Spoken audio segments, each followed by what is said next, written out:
தமிழ் கடவுளான முருகப்பெருமானுக்கு சிறப்புக்குரிய இடமாக தமிழகத்தில் 6 இடங்கள் இருக்குது. அறுபடை வீடுகளான திருப்பரங்குன்றம், திருச்செந்தூர், பழனி, சுவாமிமலை, பழமுதிர்ச்சோலை. இன்றைக்கி நாம் இந்த வீடியோவில் திருச்செந்தூர் சுப்பிரமணிய சுவாமி கோவில் பற்றிய பல சுவாரஸ்யமான தகவலை பற்றி தான் தெரிஞ்சுக்க போகிறோம். வீடியோ ரொம்பவே பயனுள்ளதாக இருக்கும். வீடியோவை கடைசி வரைக்கும் ஸ்கிப் பண்ணாமல் பாருங்கள். நம்ம சேனலை நீங்கள் இன்னும் சப்ஸ்கிரைப் பண்ணலைன்னா மறக்காமல் சப்ஸ்கிரைப் பண்ணிவிடுங்க. வாங்க வீடியோக்குள்ளே போகலாம். அறுபடை வீடுகளில் 5 மலையின் மேல் திருச்செந்தூர் மட்டுமே கடற்கரையில் அமைந்திருப்பது தனி சிறப்புக்குரிய ஒன்று. அது மட்டுமல்லாது திருச்செந்தூர் முருகன் கோவில் பற்றிய பலருமே அறியாத தகவல்கள் நிறைய இருக்குது. திருச்செந்தூர் முருகன் கோவில் பல்வேறு சிறப்புகளை கொண்டிருக்கக்கூடிய வகையில் அமைஞ்சிருக்கு அப்படின்னே சொல்லலாம். படையெடுத்து செல்லக்கூடிய படை வீரர்கள் தங்கும் இடம்தான் படை வீடு. அதன்படி சூரபத்மன் என்னும் அரக்கனை வதம் செய்வதற்காக வீரபாகு உள்ளிட்ட படை வீரர்கள் தங்கியிருந்த இடம்தான் திருச்செந்தூர் சுப்பிரமணிய சுவாமி கோவில். சூரபத்மம் என்னும் அரக்கனை ஐப்பசி மாதம் வளர்பிறை சஷ்டி என்று தன்னுடைய வைரவேல் கொண்டு வதம் செய்த தினம் கந்த சஷ்டி விழா சூரசம்காரம் என விமர்சையாக கொண்டாடப்படுது. சூரபத்மனை வெற்றி கொண்டதால் இங்கு கோவில் கொண்ட முருகப்பெருமான் ஜெயந்திநாதர் என விளங்கப்படுவதாகவும் அதுவே பின்னால மருவி செந்தில்நாதர் என மாறியிருக்கு. அதே போல் இந்த ஊர் திரு ஜெயந்திபுரம் என்பதில் இருந்து திருச்செந்தூர் எனவும் மாறியிருக்கு. சில பதிகார குறிப்புகளின்படி 2000 ஆண்டுகள் பழமை வாய்ந்ததாக சொல்லப்படுது. இந்த ஊர் திருச்சீர் அலைவாய் என்று அழைக்கப்படுவதாகவும் சொல்லியிருக்காங்க.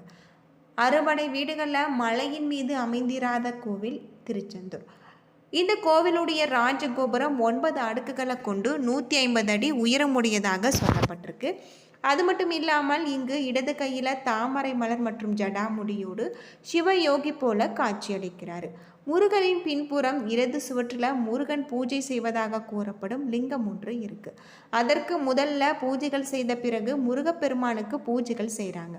சூரனை வதைத்த முருகன் 4 கைகளுடன் சிவபூஜை செய்து ஜடாமுடியுடன் தவக்கோலத்தில் இருந்திருக்கார். அவருடைய தவத்தை கழித்துவிடக்கூடாது என்பதற்கென்று அவருக்கென்று தனி பிரகாரம் கிடையாது. மூலவர் தெற்கு நோக்கி காட்சி தருவதாகவும் சொல்லப்படுது. திருச்செந்தூரில் கந்த சஷ்டி விழா வெகு விமர்சையாக கொண்டாடப்படுவதற்கு மற்றொரு காரணமும் உண்டு. சில முனிவர்கள் உலக நலனை காக்க ஒரு புத்திரன் வேண்டும் என்று கருதி ஐப்பசி மாத அமாவாசை தொடங்கி 6 நாட்கள் யாகம் நடத்தி இருந்திருக்காங்க. இந்த கோவிலில் மதியம் உச்சிக்கால பூஜைகள் முடிந்த பிறகு ஒரு பாத்திரத்தில் பால் அன்னம் எடுத்துக்கொண்டு மோளத்தாளத்துடன் சென்று கடலில் கரைக்கப்படுவது இது கங்கை பூஜை என அழைக்கப்படுவதாகவும் சொல்லப்படுது. தீபாவளிக்கு மக்கள் அனைவருமே புத்தாடை அணிந்து கொண்டாடுவது வழக்கம். அதே போல் இந்திரனின் மகளான தெய்வானையே முருகன் மனம் முடிப்பதாகவும் இந்திரன் புத்தாடை எடுத்து தருவதாகவும் நம்பப்படுது. வைகாசி விசாகத்தின் பொழுது கடுமையாக நோன்பு வைத்து காவடி, பால் குடம் அபிஷேகம் போன்றவை இறைவனுக்கு படைக்கிறாங்க. தங்கத்தேர் ஊர்வலம், சந்தனக்காப்பு அபிஷேகங்கள் செய்யப்படுது. பக்தியுடன் முருகப்பெருமான அபிஷேகம் செய்து வணங்குவதன் மூலம் தங்களுடைய மன கவலைகளில் இருந்து விடுபட முடியும். கந்த சஷ்டி விரதம் இருப்பதால் திருமணமாகாதவர்களுக்கு திருமணம் பாக்கியம், குழந்தை இல்லாதவர்களுக்கு அருள்மிகு சுப்பிரமணிய சுவாமி கோவிலின் அருகிருபையால் குழந்தை பேரும் கிடைப்பதாக நம்பப்படுது. இந்த கோவிலில் 4 கிணற்றுக்கும் சூரபத்மனுக்கும் ஒரு தொடர்பு இருக்கிறதாகும். சூரசம்காரம் முடிந்த பிறகு முருகன் தனது கோபத்தை தணிக்க தனது வேலால் வேகமாக தரையை குத்த பீரிட்டு வந்த நீர்தான் 4 கிணறு. சூரபத்மனுடன் போரின் பொழுது திருச்செந்தூரில் முகாமிட்டு தங்கியிருந்த போர் வீரர்களுடைய தாகத்தை தீர்ப்பதற்காக முருகன் தனது வேலால் இந்த நீரை உருவாக்கியிருக்காரு. இந்த கிணற்றை கடல் பரப்பை விட கீழ் இருக்கக்கூடிய இந்த 4 கிணற்றில் ஊறும் நீர் கடல் மண்ணில் வடிவமைக்கப்பட்டு உவர்ப்பு நீக்கி இனிப்பு சுவையுடன் இருப்பதாக சொல்லப்படுது. இந்த கோவிலில் தரக்கூடிய இலை விபூதி பிரசாதம் தீராத பல நோய்களை தீர்க்கக்கூடிய அருமருந்தாக இருக்குது அப்படின்னே சொல்லலாம். திருச்செந்தூர் சுப்பிரமணிய சுவாமி கோவிலுக்கு சென்று வழிபட்டு வருவதன் மூலம் நம்முடைய வாழ்க்கையில் இருக்கக்கூடிய அனைத்து விதமான பாவங்களும் தீரும் அப்படின்னு சொல்லலாம். அது மட்டும் இல்லாமல் இந்த கோவில் பல்வேறு சிறப்புகளை கொண்டிருக்கக்கூடிய வகையில் தான் அமைஞ்சிருக்கு. அறுபடை வீடுகளில் இரண்டாவது படை வீடு. இங்கு முருகன் செந்தில்நாதர் என வணங்கப்படுறார். வங்காள விரிகுடா கடற்கரையில் அமைந்திருக்கக்கூடிய இந்த கோவில் இயற்கையான அழகுடன் காட்சியளிக்கதாகும். சூரபத்மனை வெற்றி பெற்ற பின்பு முருகப்பெருமான் இங்கு வியாழ பகவானுக்கு விஸ்வகர்மாவின் மூலம் கோவில் எழுப்பி வழிபட்டதாக சொல்லப்படுது.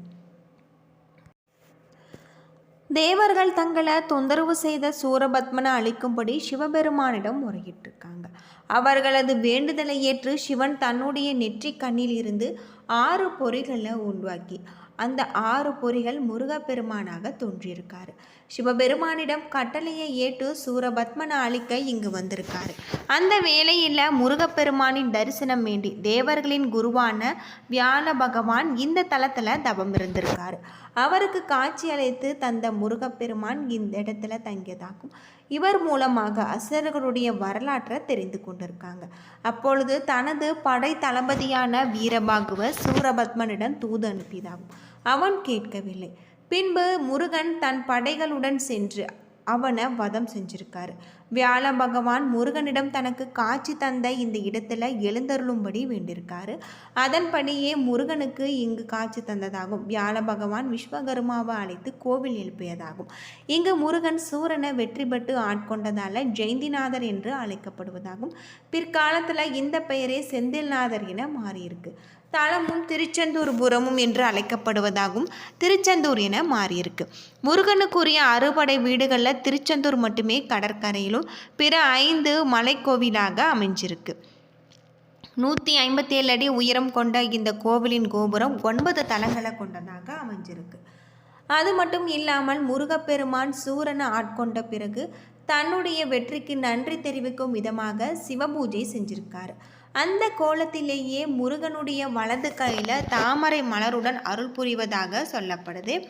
அது மட்டும் இல்லாமல் இங்கு இந்த கோவிலில் முதல் தீபாராதனை காட்டிய பின்பு முருகனுக்கு தீபாராதனை நடக்கும்.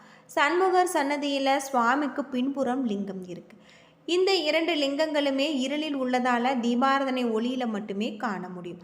அது தவிர முருகன் சன்னதிக்கு வலதுபுறத்தில் பஞ்சலிங்க சன்னதி இருக்குது. இவர்களை மார்கழி மாதத்தில் தேவர்கள் தரிசிக்க வருவதாக ஐதீகம். சிவனுக்குரிய வாகனமான நந்தியும் முருகனுக்கு எதிரே இந்திர தேவ மயில்களும் மூலஸ்தானம் எதிரே இருக்கிறதாக சொல்லப்படுது. வெளியில் இருந்தபடி முருகனை தரிசனம் செய்யும் பொழுது பஞ்சலிங்க தரிசனம் செய்ய இயலாது. மூலவர் முருகரின் இடதுபுறம் உள்ள சிறு வாயிலின் வழியே உள்ள நுழைந்து சுற்றி வலதுபுறத்தில் பாதாள பஞ்சலிங்க தரிசனம் செய்ய வார நாட்கள் ஆகுமாம் அப்படின்னு சொல்லியிருக்காங்க. இந்த கோவிலுடைய சார்பில் 5 ரூபாய் கட்டணம் நுழைவுச்சீட்டு உண்டு. கூட்ட நெரிசல் அதிகம் இருக்கக்கூடிய சமயம் இந்த நுழைவுச்சீட்டு வழங்கப்படுவது இல்லை. திருச்செந்தூரில் முருகன் சன்னதியின் மேற்கு திசையில் ராஜகோபுரம் இருக்குது. முருகப்பெருமான் இந்த தலத்தில் கடலை பார்த்தபடி கிழக்கு நோக்கி காட்சியளிக்கிறார். பிரதான கோபுரம் சுவாமிக்கு எதிரில், அதாவது கிழக்கு திசையில் தான் அமைந்திருக்க வேண்டும். அந்த பகுதியில் கடல் இருப்பதால் மேற்கில் கோபுரம் கட்டப்பட்டிருக்கு. முருகன் மூலஸ்தானத்தின் பீடத்தை விட இந்த கோபுர வாசல் உயரமாக இருப்பதால் எப்பொழுதுமே அடைக்கப்பட்டு இருக்கிறதாகும். கந்தசஷ்டி விழாவில் முருகன் திருக்கல்யாணத்தின் நள்ளிரவில் ஒரு நாள் மட்டுமே இந்த ராஜகோபுரம் திறக்கப்படும் அப்படின்னு சொல்லப்படுது. அந்த வேளையில் பக்தர்கள் உள்ளே செல்ல அனுமதி கிடையாது. கடற்கரையில் கோவிலுக்கு செல்லும் பாதையின் தொடக்கத்தில் சுமார் இங்கு துண்டிகை விநாயகர் கோவில் இருக்குது. இது சுப்பிரமணிய சுவாமி கோவிலின் உபகோவிலாகவும் இருக்குது. இந்த கோவில் காலை 5 மணி முதல் இரவு 9 மணி வரை திறந்திருக்கும். பங்குனி உத்திரம், திருக்கார்த்திகை, வைகாசி, விசாகம், கந்தசஷ்டி முருகத்தலங்களில் கந்தசஷ்டி விழா 6 நாட்கள் நடைபெறும். சில தலங்களில் சஷ்டிக்கு மறுநாள் முருகனுக்கு திருக்கல்யாணத்துடன் சேர்ந்து 7 நாட்கள் நடத்துவாங்க. ஆனால் திருச்செந்தூரில் கந்தசஷ்டி முதல் 6 நாட்கள் சஷ்டி விரதம், சூரசம்காரம், 7ஆம் நாள் முருகன் தெய்வானை திருக்கல்யாணம், அடுத்த 5 நாட்கள் சுவாமி திருக்கல்யாண கோலத்தில் ஊஞ்சல் சேவை. இந்த விழா 12 நாட்கள் கொண்டாடப்படும் அப்படின்னு சொல்கிறாங்க. என்ன நண்பர்களே, இந்த வீடியோ உங்களுக்கு பயனுள்ள ஒரு தகவலை தந்திருக்கும்னு நினைக்கிறேன். வீடியோ பிடிச்சிருந்தால் லைக் பண்ணுங்கள், ஷேர் பண்ணுங்கள், கமெண்ட் பண்ணுங்கள். இது போல் தகவலை தெரிஞ்சிக்க நம்ம சேனலை மறக்காமல் சப்ஸ்கிரைப் பண்ணிவிடுங்க. நன்றி நண்பர்களே.